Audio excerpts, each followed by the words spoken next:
So hello friend, good evening. आप सब कैसे हैं? आई होप कि अच्छे से होंगे एंड एंजॉय कर रहे होंगे। साथ में आप लोगों ने आज मार्केट में काम किया होगा। जैसे कि आप सब जानते हैं, आज थी निफ्टी की एक्सपायरी। इसका एक ये वाला यहाँ पर एक सपोर्ट का काम करेगा। ये मैंने आपको कल एक लाइन खींच करके दिया था और मैंने ये बताया था कि अगर आप 3 मिनट की कैंडल उठाते हैं, ठीक है, ध्यान रखिएगा, अगर आप ना मेरी सिर्फ वीडियो भी देख लेते तो आप आराम से आसानी से 9:18 में आप ट्रेड करते और आपको वहीं पर प्रॉफिट हो जाता है। जैसे कि मैंने वीडियो में क्लियर ऊपर लिखा हुआ, थंबनेल में लिखा हुआ था कि 9:18 में मतलब क्या होगा, बड़ा ब्रेकआउट होगा।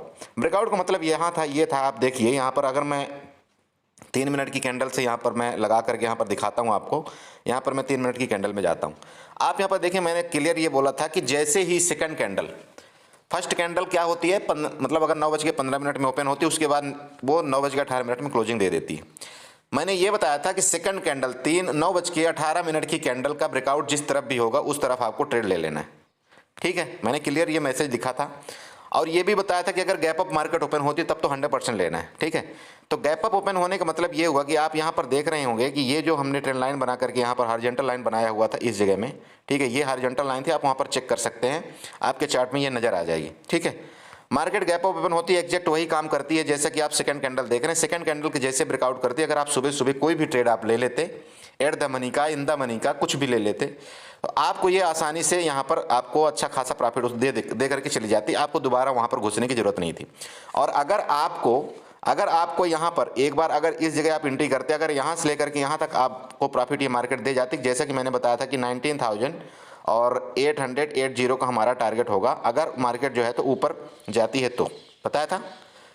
तो 19,980 तो नहीं पहुंची, लेकिन यहाँ से 3 पॉइंट मार्केट जो है तो नीचे रह गई, ठीक है, 3 पॉइंट, ठीक है, 3 से 5 पॉइंट नीचे रह गए जो भी था।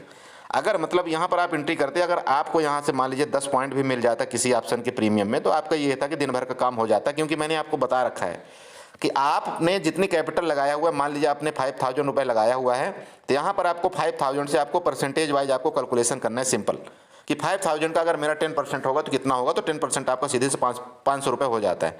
अगर आपको 500 रुपये मिल गया तो आप मार्केट से एग्जिट हो जाइए, आपको मार्केट में वेट करने की जरूरत नहीं है। ये मैंने आपको पहले बता रखा है, ठीक है।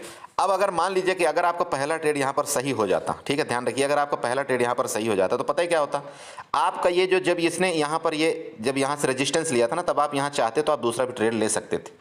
मेरी बात समझ रहे हैं आप चाहते तो यहाँ पर दूसरा ट्रेड भी ले सकते थे। क्यों?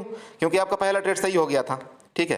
पहला ट्रेड जब आपका सही हो गया तो आपको यहाँ पर सब कुछ नजर आने लगता, यहाँ पर आपको ब्रेकआउट भी नजर आने लगता है, यहाँ पर आपको ये कैंडल्स भी नजर आने लगती। समझ रहे हैं मेरी बात को? मेरी बात ये है कि जैसे ये ग्रीन कैंडल बनाई, इसके बाद ये रेड कैंडल बनाई, अब रेड कैंडल के बाद ये ऊपर गई ही नहीं, तो इसका मतलब यहाँ पर जैसे ब्रेकआउट करता तो आप यहाँ पर ट्रेड ले सकते थे। लेकिन जब पहले ट्रेड आपने नहीं लिया तो फिर ये हो गया कि आप कैसे ट्रेड करें, आप कैसे ट्रेड करें, हम वेट करते रहे। और ये मार्केट जो है तो यहाँ से इसने ब्रेकआउट भी कर दिया। ब्रेकआउट करने के बाद अगर तीसरी कैंडल आप देख रहे हैं, इसने ट्रैपिंग भी कर दिया, ऊपर गई, फिर नीचे क्लोजिंग दे दिया। कुल मिला करके यहाँ जो मार्केट ने ये जो सिस्टम किया वो ठीक नहीं किया, ठीक है, ओके। तो फाइनली हम लोगों ने फिर भी एक ट्रेड कैच किया, ठीक है, एक ट्रेड हमने कैच किया था जो आपको 35 और 36 में हमने शायद करवाया था। और ये 35 से 36 में सिर्फ एक ही कैंडल में ये बूम करके गया, ये सीधे सीधे 52 पॉइंट तक गया, ठीक है। अगर आप 35 36 में आप कोई पुट बाई किए होंगे तो आप उम्मीद करता हूँ कि अगर आपने 42 या 45 में भी इसको एग्जिट किया होगा तब भी आपको प्रॉफिट हो गया होगा, ठीक है। उसके बाद हमने एक ट्रेड करवाया था, कौन सा, 19,800। अब ये मैं आपको ये बताना चाहता हूँ कि 19,800 की जो ट्रेड थी, ठीक है, उसको मैंने आपको ये क्यों बोला था कि आपको नेक्स्ट एक्सपायरी का बाई करना है। देखिए, मैं ये लॉजिक आपको बताना चाहता हूँ। बाकी ठीक है, मार्केट ने आज क्या किया आप सब जानते हैं कि रेंज में ही चली गई, तो क्या कर सकते हैं। लेकिन मेरा मेन लॉजिक ये था कि मैं ये ट्रेड क्यों आपको दिया था। भले हमारा ऐसे लगा, हमारा ऐसे लग गया ना 5 से 6 पॉइंट का, नो प्रॉब्लम, कोई इशू नहीं है, 5 से 6 पॉइंट कैसे ले गई मार्केट, कोई दिक्कत नहीं है। लेकिन मैंने ये ट्रेड क्यों कराया था, उसका रीजन था, पता है क्या रीजन था। अगर आप चार्ट खोल करके देखते हैं, चार्ट खोल करके देखते हैं तो आपको 2 कंडीशन नजर आती है यहाँ पर, 2 इंडेक्स के। अगर आप जैसे कि आप देखते हैं 2 शेयर के चार्ट, यहाँ पर आप टीसीएस को देखना, ठीक है, टीसीएस देखना, आईसीआईसी बैंक देखना, आईसीआईसीआई बैंक देखना, और दूसरा आप यहाँ पर रिलायंस देखना, ठीक है। इन महाराजों ने तीनों ने मिलकर के क्या किया कि निफ्टी को बैंड बजा दिया, निफ्टी को कहीं जाने नहीं दिया। पता है कैसे नहीं जाने दिया, टीसीएस निगेटिव था और रिलायंस पॉजिटिव था, तो जब टीसीएस निगेटिव था, रिलायंस पॉजिटिव था, तो इन दोनों में हो रही थी लड़ाई। और जब भी कभी मार्केट सोचती कि मैं ऊपर जाऊं, रिलायंस चाहता कि मैं ऊपर ले जाऊं, तो टीसीएस इसको गिरा देता, और जब टीसीएस इसको गिरा देता था तो रिलायंस बोलता था मैं ऊपर ले जाऊंगा। बस यही पूरा आज मार्केट में ऐसे ऐसे चलता रहा। अरे समझ गए ना, ये चीज़ें आपको नहीं बताएगा कोई कि क्यों ऐसा हुआ था, लेकिन मैं आपको बता रहा हूँ, ठीक है। अगर आप चाहते हैं, यहाँ पर चार्ट आप देखना चाहते हैं तो मैं आपको चार्ट में भी दिखा सकता हूँ यहाँ पर ये सारी दशा क्यों हुई, ठीक है। यहाँ पर अगर आप देखना चाहते हैं, यहाँ पर आप प्लीज़ देख लीजिए यहाँ पर ये सारा जो सिस्टम था यहाँ पर क्यों हुआ है, ठीक है। आप यहाँ पर देखिए, आप अगर चार्ट खोलना उसका ना, रिलायंस और टीसीएस का चार्ट खोलेंगे, आपको खुद पता लग जाएगा कि ऐसा क्या हुआ मार्केट के साथ। यहाँ से लेकर के ये कंटिन्यू यहाँ तक बिल्कुल एक रेंज में मार्केट चलती रही, ठीक है। कुछ भी नहीं मिला, कुछ नहीं मिला। जो बहुत फास्ट स्कैल्पर हैं वो 2-4 पॉइंट कैच कर लिए हो तो बड़ी बात है, लेकिन ऐसे में आप ट्रेड क्या करोगे जब ऐसे मार्केट चलती है। एक्सपायरी का दिन था तो क्या बताएं। चलो खैर, एनीवे जो भी हुआ बहुत अच्छा हुआ। मैं यही चाहता हूँ कि आप लॉस जो करते हैं आप उसमें छोटा सा लॉस रखिए, कोई दिक्कत नहीं। अगर एक दिन हमारा लॉस भी हो जाता है, एसएल भी चला गया तो कोई इशू नहीं है। फिलहाल तो हमारे लगभग ग्रुप के बंदों ने, अच्छा हुआ जब मैंने मना किया कि ओवर ट्रेडिंग बंद कर दो तो बंद ही कर दिया था। बहुत से लोग प्रॉफिट में हैं, बहुत से लोगों को छोटा मोटा लॉस हो गया, उसकी कोई इशू नहीं है। आपका मेन फोकस ये होना चाहिए कि आपका बड़ा लॉस नहीं होना चाहिए। अगर आप यहाँ पर कल ट्रेड करते हैं तो आपको ट्रेड कैसे करना है, बस ये रेंज का आपको ध्यान रखना है, ठीक है। ये रेंज जो बनी हुई है ना, इस रेंज को आपको ध्यान में रखना है। इस रेंज के अंदर जब तक मार्केट रहती है आपको कोई ट्रेड ही नहीं करना है। अगर इस रेंज के नीचे आती मार्केट, कल की मार्केट बहुत सिंपल होने वाली दोस्त, ठीक है। अगर इस रेंज के नीचे मार्केट आती है, इस रेंज के नीचे अगर मार्केट आती है तो आपको जो नीचे का टारगेट आपको मिलने वाला है यहाँ तक मिलेगा। ये जो यहाँ पर ये आपको ये बना हुआ है, ये टारगेट आपको नीचे का मिलने वाला है, ठीक है। और उसके बाद अगर यहाँ से भी नहीं रुकी मार्केट तो नीचे का और भी बड़ा टारगेट हो सकता है आपका, यहाँ तक का ये वाला एरिया आपका 2 टारगेट हो गए नीचे का। आप समझ गए ना, मैं आपको बिल्कुल डायरेक्टली थ्रो बता रहा हूँ। रेंज का मतलब समझ गए आपकी मैं क्या बोलना चाह रहा हूँ। इस रेंज को, ये जो आपका बॉक्स बना हुआ है ना, अगर मार्केट इस बॉक्स को नीचे की तरफ क्रॉस करती है तो आपका 19,787 के नीचे आपका पुट बनेगा, और ये पुट जो है तो नीचे तक आपका जाएगा, यहाँ आपका 19,732 और 19,705 का, ठीक है। ये ध्यान रखिएगा। क्यों, इसका रीजन क्या है, यहाँ पर अभी भी ये जो आपकी लिक्विडिटी पड़ी हुई ना, ये वाली लिक्विडिटी अभी भी इसको मार्केट ने ग्रैब नहीं किया है, तो ये यहाँ पर ये आएगी मार्केट, आना पड़ेगा इनको, ठीक है। ये लिक्विडिटी लेने आना पड़ेगा। अब दूसरा, मान लीजिए मार्केट यहाँ पर ओपन होती, इसके ऊपर चलना शुरू होती है, ठीक है। तो इसके ऊपर अगर मार्केट चलती है, अगर रेंज में खुल करके, तो सिंपल बात है इसको टच करने जाएगी।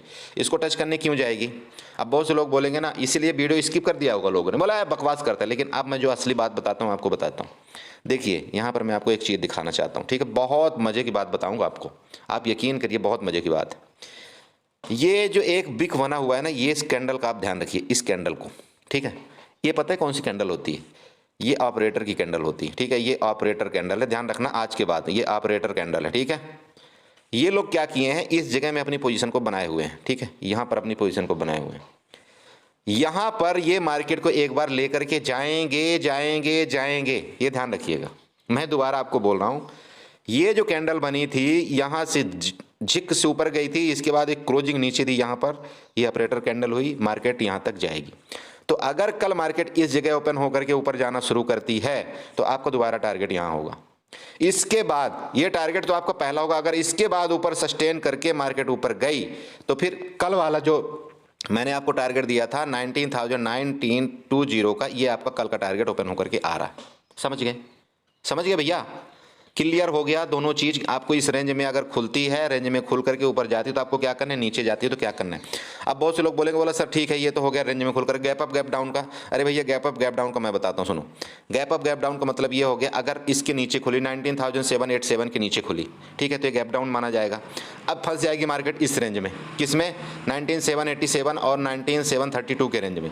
तो अगर गैप डाउन खुल करके, ठीक है, गैप डाउन खुल करके मान लो नीचे आने लगती है, फर्स्ट कैंडल को नीचे ब्रेक करती है तो आपको नीचे का टारगेट यही दोबारा हो जाएगा 19,732, समझ रहे हैं। और अगर गैप अप ओपन हो गई, गैप अप ओपन का मतलब ये हो गई, मान लो हो ही गई 19,840 में गैप अप ओपन हो गई, तो 19,080 में गैप अप ओपन हो गई तो देख लेना, अगर फर्स्ट कैंडल ग्रीन बन करके सेकंड कैंडल ब्रेक करती है ग्रीन वाली कैंडल को, तो आपको जो मैंने टारगेट बताया ना, ये वाला, यहाँ तक मार्केट दोबारा आएगी, ठीक है। भले यहाँ पर गैप अप ओपन हो जाए, इधर कहीं गैप अप ओपन हो जाएगी, लेकिन इस एरिया को टच करने दोबारा आएगी। अब इस एरिया को टच करने के बाद मान लो इधर कहीं ऐसे प्राइस एक्शन बना करके ऊपर ब्रेक करती है तो आपको यहाँ पर कॉल लेना चाहिए, ठीक है। ये दूसरा दिन हो गया, यहाँ पर ये ध्यान रखना, ये दूसरे दिन हो गया। एक यहाँ पिछले भी दिन हुआ था, ये दूसरे दिन हो गया। तो जिस दिन भी इसको मार्केट ब्रेक करेगी तो फोर्स से ये जाएगी 19,920 और इसके बाद 19,900 70 ये टारगेट होगा ऊपर का। ठीक है, तो मार्केट किसी भी तरफ ऊपर बम फट सकती है, ये ध्यान में रखना। समझ गया? तो निफ्टी में कैसे काम करना है आपको समझ गए नहीं ये चीज़।